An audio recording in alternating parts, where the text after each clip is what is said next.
په سوات کوکارۍ کې د بلدیاتي الیکشن لپاره د امیدوارانو کمپاینونه ډېر په تیزۍ سره روان دي. هم په دې لړ کې نن د کوکارۍ په علاقه شګۍ کې د احمد خان او نعمت خاندي په حجره کې یوه غونډه وشوه چې پکې د PK4 MPA عزیز الله ګران د احمد خاندي خاندان ته د پاکستان تحریک انصاف ټوپۍ ورپسر کړې. په دې موقع د ویلیج کونسل کوکارۍ 2 نامزد امیدوار سلطان روم خان د دوی شکریا ادا کړه او وویل زه د خپل طرف نه احمد خان ته او د هغو خاندان ته په پاکستان تحریک انصاف کې د مبارکباد پیش کومه.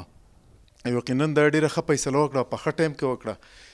یقینا چې زمونږ خان صاحب چې نن کوم اړی ګړی په دې ملک کې روان دی د هغې یو افیکټ په دې دغه باندې چې خلک جوق در جوق په پاکستان تحریک انصاف کې شاملېږي، نو دا زمونږ د خان صاحب په هغه ویژن په هغې باندې اعتماد دی. الحمدلله نن تاسو لا پروګرام ولیدو احمد خان دلی او د هغو د خاندان دا ده چې په کم سخت وخت کې په پاکستان تحریک انصاف کې شمولیت اعلان وکړو. الحمدلله دیو د دې پارټۍ نه مطمئن دي او په سخت وخت کې چې د کوم فیصله وکړو زیات شکریا ادا کوم. روان دي بلدیات الیکشن، بلدیات روان دي، نو زه دې ته حیران یم چې دا کسان خو ډېر کسان ولاړ یار سره و زه مبارۍ ته ولاړ یم. دا ډېر ګران کار دی، ډېر ګران کار دی. الحمدلله زه خو فخر کوم په خپل پارټۍ، بیا به د خپل MPA به ټولو فخر کوم.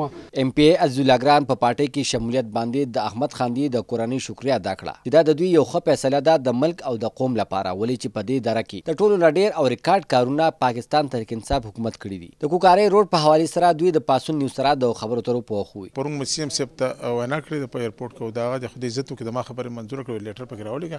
دا به زه KPC ته دا کوم د KPC دا ده چې هغه سره زبردست ډپارټمنټ دی. CNW بخپل ځای ډېر ټیک ټاک دی، خو د لیک چې کوم واړه روډونه دا ډېر غټ روډ دی، دا 27 کیلومتره دی په حکم.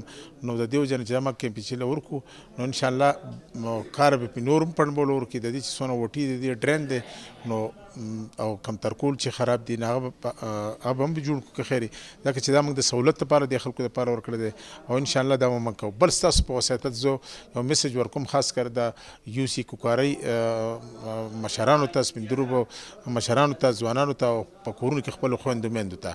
ګوره د تحریک انصاف دا روډ جوړ کړو د منګورې نه کلیل کنډاو پورې. په دې غره کې داسې یو روډ نه دی، کچه روډ نه دی پته چې ما کړی نه دی PTI ګورنمنټ. د هغې نه داسې پرشر پمپ یې، هینډ پمپ یې، کچه لارې او پخې لارې دا ټول موږ دله کوو.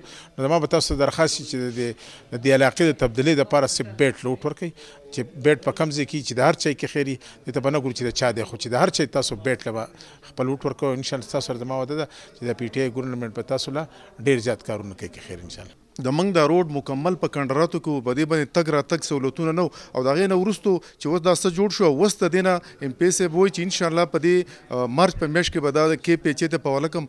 نو زه بیا د خپل طرف نه د یونو کونسل کوکارۍ د طرف نه د عوامو د طرف نه زه د خپل ګران MPA صاحب عزیز الله خان ګران د دې علاقې خادم بیا شکریا ادا کوم چې دا زموږ په دې علاقه او په دې دره باندې یو ډېر لوی احسان وکړو. د علاقې خلکو او نامزد امیدوارانو د خپل MPA د کارونو ستاینه وکړي او په بار بار یې د خپل MPA شکریا ادا کړه. د کیمرامین نجف خان سره سمد انجم، پاسون نیوز، جامبیل، کوکارۍ، سوات.